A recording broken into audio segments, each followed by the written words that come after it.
Gotas de Ópera. Esto es un podcast malpensante en alianza con Cineco Alternativo.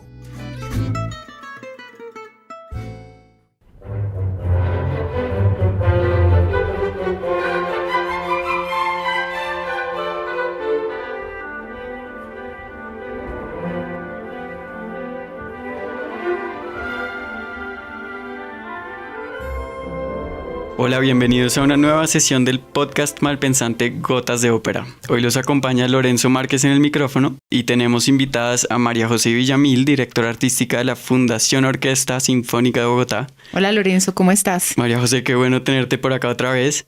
Y tenemos a Vanessa Sánchez, soprano lírica, aquí con nosotros. Hola Lorenzo, gracias por la invitación. No, gracias a ti por venir, Vanessa. Bueno, y nuestro tema del día de hoy es la ópera La Bohème del compositor italiano Giacomo Puccini. Esta ópera fue estrenada en Turín en 1896 y es tal vez una de las óperas más reconocidas del mundo, más interpretadas. Opera Base la pone en la cuarta posición de su ranking de las óperas más importantes del mundo. Y es una historia un poco cotidiana, pasa como en un cuartico chiquito. Ahora nos cuentan bien ustedes de qué es exactamente esta ópera, pero por más cotidiano que sea lo que pasa en ella, es una ópera con un poder dramático y emocional enorme, ¿no? Pues enorme sí, pero sobre todo muestra dramas que son típicos de la época, pero también la vida del artista de la época. Y esta obra inspira en realidad a Puccini es su experiencia como compositor y como artista en su época de estudiante y también en el periodo que vivió en el barrio latino en Francia, que vivían muchos artistas también alrededor y él compartía apartamento. Entonces es esta vida de roommate con amigos y hablar de la vida, poesía, literatura, música, cantar y de paso un vino, un whiskacho, fiesta, mujeres y todo lo demás. La vida bohemia. La vida bohemia, exactamente. Entonces la historia es precisamente entre Rodolfo, que es un poeta, y Mimi, que es una costurera. Uh-huh. Y ellos son pareja. Sí. Pero se conocen, bueno, porque Mimi va a pedir que le regalen cómo prender su vela en una noche de invierno. De hecho, es Nochebuena, entonces ella va a pedir ayuda a que le enciendan una vela. Y bueno, allí conoce a Rodolfo y se conocen y cantan. Bueno, la música de toda... El amor. Toda la música está muy bien descrita en la música de Puccini. Ese amor es increíble, realmente es mi ópera favorita de Puccini, sin duda. Creo que es la favorita de muchos, precisamente porque claro. Todas las partes de la Bohème son preciosas, son perlas, son áreas de concierto, duetos, quintetos. No, toda la música es bellísima. Describe el amor infinito de estas personas que, pues sí, tuvieron problemas, pero finalmente cuando muere Mimi se dan cuenta del amor, que el amor va a ser eterno. Pero como así es Mimi se va a morir, espera, cuéntanos en orden. O sea, pues Rodolfo conoció a Mimi y ¿qué pasa? Bueno, rewind. Entonces lo que sucede es que Mimi le termina a Rodolfo porque Rodolfo la cela. Sí. Rodolfo sospecha que ella está enferma, no lo sabe, pero sospecha. Y la sobreprotege y Mimi se siente amarrada y fuera de eso, Rodolfo también tiene su hombre libre por dentro. Sí, por ser tan artista. Por ser tan artista. Bueno, y además somos artistas tampoco nos juzguemos a todos. Pero tenía a su hombre libre, galán, coqueto, y pues también, o sea, fue como un cúmulo de sucesos que hicieron que ellos terminaran. Exactamente. Entonces, bueno, ya cuando ellos se separan, realmente ha pasado ya un tiempo. Y Musetta, que es como una de las amigas, de hecho es la amante de Marcello, que es el gran amigo de Rodolfo, encuentra moribunda en la calle a Mimi y lo único que puede hacer es como llevarla a casa de Rodolfo para que le brinden ayuda. Como sabemos, pues la vida bohemia es una vida despojada de dinero, de lujos, entonces todos los amigos empiezan como a aportar para que vayan a vender sus cosas para poder salvar con medicinas o alguna forma a Mimi. Pero en el transcurso de que ellos van a buscar esto, ella muere en los brazos de Rodolfo. Entonces es el momento más sentido. Yo creo que nos ha costado todas las lágrimas del mundo a todas las personas que hemos visto. Claro. La Así Bohème. sea 10.000 veces que veas la Bohème, 10.000 veces vas a llorar. Así es. El segundo acto también es muy emotivo, Sí, ¿no? Porque además incluye coro de niños, es súper... A la llegada de Parpiñol. Sí, la llegada de Parpiñol. Porque es la Nochebuena, entonces como que se reúnen en la plaza allá en París y están súper felices de ver los niños correr tras los juguetes, la venta de la cuando compran la cofia. Es una ópera que diferencia muy bien los momentos emotivos, entonces lo lleva a uno a un clímax al final que además uno no se espera porque, No. pues, bueno, cuando uno lee obviamente y uno entra y lee el resumen y el librillo que le dan a uno a la entrada, pues uno dice, pues pucha, se va a morir. Pero si uno llegara, como a veces llega uno a cine, que uno no sabe cuál va a ser el final, o pues que uno no tiene spoilers porque lamentablemente cuando vamos a ópera uno siempre tiene Claro, el ya los spoiler tenemos. que es el libreto de entrada, ¿sí? Ajá. O uno ya sabe qué va a pasar. Pero si uno entrara a ciegas a ver la ópera, uno jamás va a pensar que eso va a pasar al final. Qué interesante sería uno poder entrar a una ópera sin saber qué va a pasar. Bueno, le estamos haciendo acá el spoiler a muchos de ustedes, lo sentimos mucho.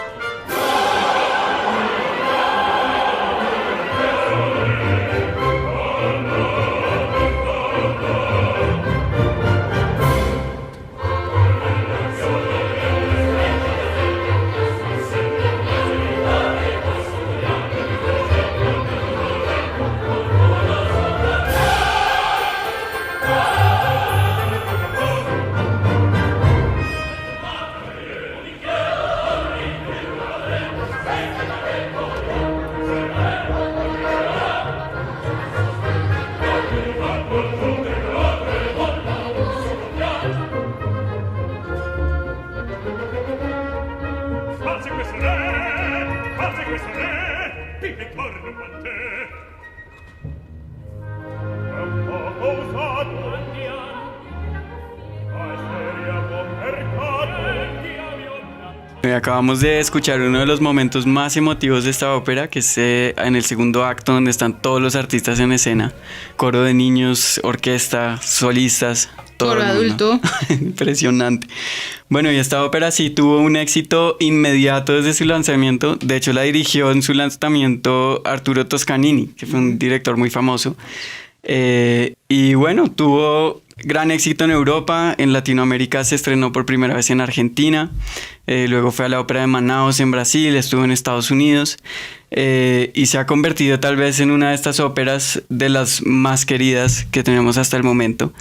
Pues todas las casas de ópera tienen esta ópera como repertorio estándar, o sea, es igual que Traviata, Carmen. igual que Carmen, igual que Turandot, o sea, son obras que sí o sí tienen que estar dentro del repertorio.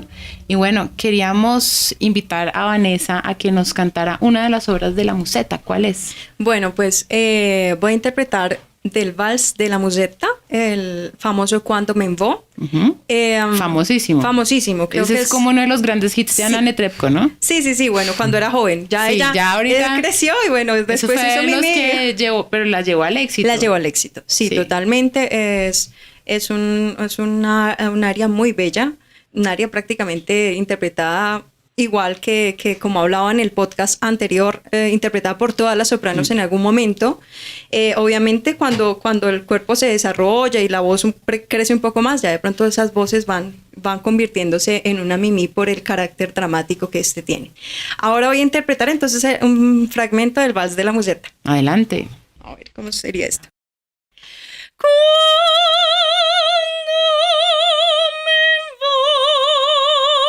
Quando me vo soletta per la via, la gente sosta e mira.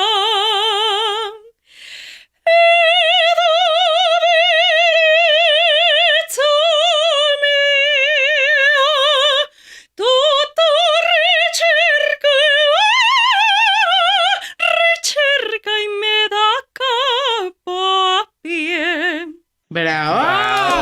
ese es uno de los grandes hits de la bohemia. Todos lo hemos escuchado en algún momento en películas e incluso en escenas típicas de pasta italiana, ¿cierto? Sí, es seguramente. curiosísimo, igual que Sí, lo sí. Omio Babino Caro. El Omio Babino. Son áreas que relacionan mucho con comida. Curiosamente no lo sé por qué, pero se ven en propagandas. Pero bueno, háblanos un poquito. Ya nos dijiste que este papel de la Musetta es para una soprano ligera, con una Lírico, voz... ligera, porque realmente... sí, que es una voz un poquito más delicada, más joven. Y sobre el papel de Mimi, que es una voz más madura, más seria. ¿Cuáles son las características vocales de estas dos sopranos completamente diferentes? Bueno, realmente no es que sean tan supremamente diferentes, porque realmente esta ópera de Puccini especialmente se caracteriza porque necesita un cast completamente lírico. Realmente no puede ser muy, muy, muy ligero, es por la forma de la línea melódica, por el peso del drama. Mucho por todo aire. esto, ¿sí? Demasiado. Sin embargo, como son dos sopranos en el cast, que es Musetta y Mimi, tenemos que tener como una diferenciación entre ambas.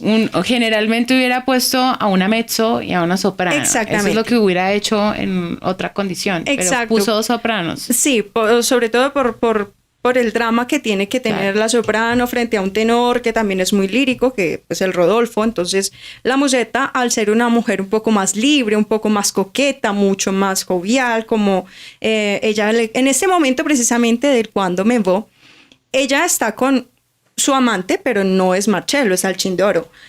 Y quiere darle celos y llama la atención, quiere llamar la atención de toda la gente que está en la plaza. Entonces empieza a cantar y llama obviamente la atención de Marcello, que quien se fija en ella y dice como, oh, por Dios, ¿por qué? Porque me encanta tanto. Y es eso lo que ella representa con su timbre, con su coqueteo. Entonces, si fuera una voz un poco más robusta, pues como que no se sentiría esa no sería picardía. tan atractivo, Sí, claro. Exactamente, es por eso.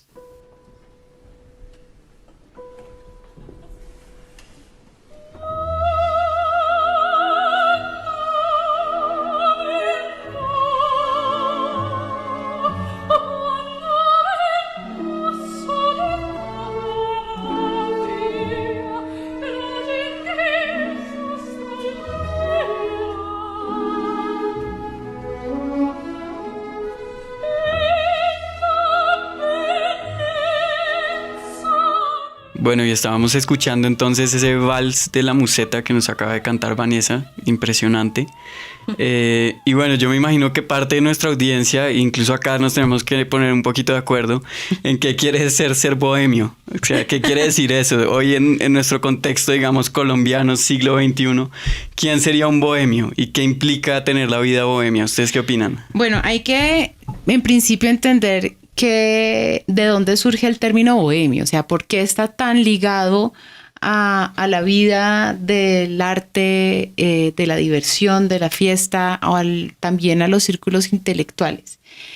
Los bohemios se los llamó durante mucho tiempo a los gitanos que ingresaron a los países de Europa occidental por Bohemia, es decir, por República Checa. Y se les decía bohemios por eso, a los gitanos. Y los gitanos tenían un modus vivendi bastante alegre, lleno de festejos. Como despreocupado desatado. Y despojado. O sea, Claro. en Despojado sí, totalmente. despojado totalmente. Y esta característica se llevó también al ámbito del arte. Vivir el arte por el arte sin necesidad de tener recursos para sustentar su vida, aunque, a ver, sabemos que es un modo de vida muy duro. O sea, ser bohemio en sí suena muy romántico y así como lo pintan es muy fácil, pero es muy duro. Una persona que vive solamente de hacer arte, bien sea literatura, escultura, pintura, música o lo que sea, sin preocuparse de qué va a comer, pues hombre, no tiene muchas opciones de vida. No puede pensar en una familia, no puede pensar en hijos, o pues si lo hace, va a sufrir mucho. ¿Y qué otra opción de vida te queda en esas condiciones? Disfrutar. O sea, al fin de cuentas, si tu círculo social es no hacer un núcleo, ¿qué te queda? ¿La amistad? Los amigos. ¿La amistad? y la amistad. Entonces se vuelve un modo de vida que además permite la creación, la invención, porque tú te despreocupas de esas cosas que implican responsabilidades económicas, ¿no? Entonces llegas a un punto donde tú puedes proponer, discutir, innovar. Ahora, estos ambientes, estamos hablando de los orígenes de la palabra, ¿no? Claro. De dónde viene la característica bohemia como tal. Y obviamente por esto se ha relacionado mucho a que todos los artistas son bohemios, entonces todos los artistas son mujeriegos, todos los artistas son tomatrago y cosa que es completamente cuestionable. Total. Que se ve mucho en el medio cuando tú tienes la libertad, por ejemplo, ser muy bohemio también. Para poder ser un bohemio tranquilo tienes que tener plata. Sí, indudablemente, tú tienes que tener a alguien que te patrocine para tú poder dedicarte a hacer música, arte o cualquier tipo de expresión sin preocuparte por el dinero, ¿sí? Y poder invertir en fiesta, ¿sí?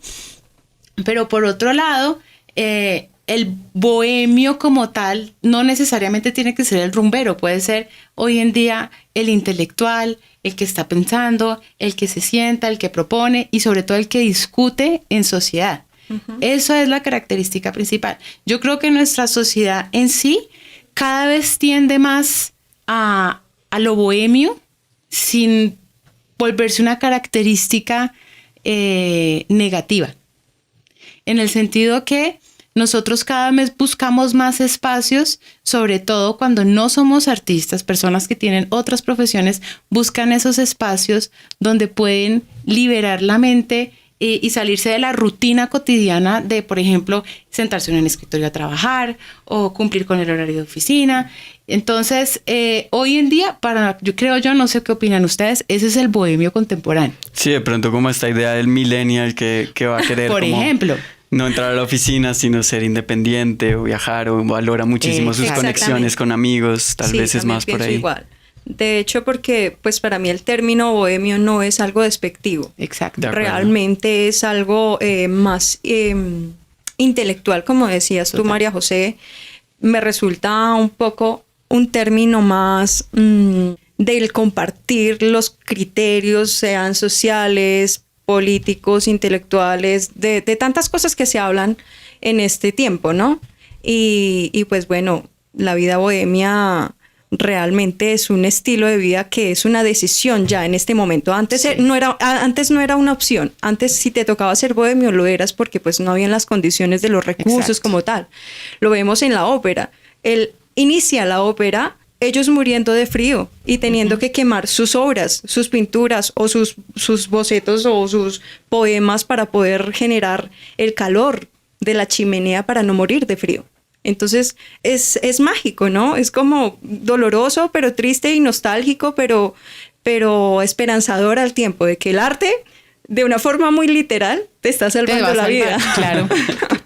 Bueno, y esta presentación de La Bohème en el Met de Nueva York la podrán ver en las pantallas de Cine Colombia el sábado 10 de agosto. Muchas gracias a María José y Vanessa por acompañarnos. No, muchas gracias por la invitación. Un gusto tenerlas acá y esperamos verlos en nuestra próxima edición de este podcast malpensante Gotas de Ópera.